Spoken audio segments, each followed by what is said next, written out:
Ang gobyerno ngayon ay hindi Marcos. Ang gobyerno ngayon ay Romualdez at Araneta.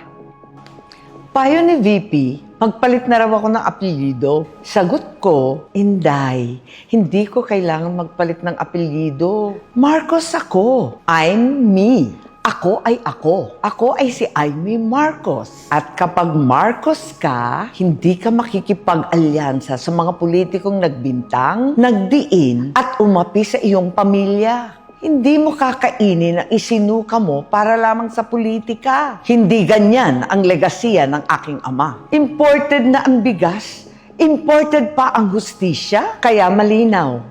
Ang gobyerno ngayon ay hindi Marcos. Ang gobyerno ngayon ay Romualdez at Araneta. Kaya tandaan, ako ay ako. I'm me. I'm me isip, I'm me salita, ay may gawa.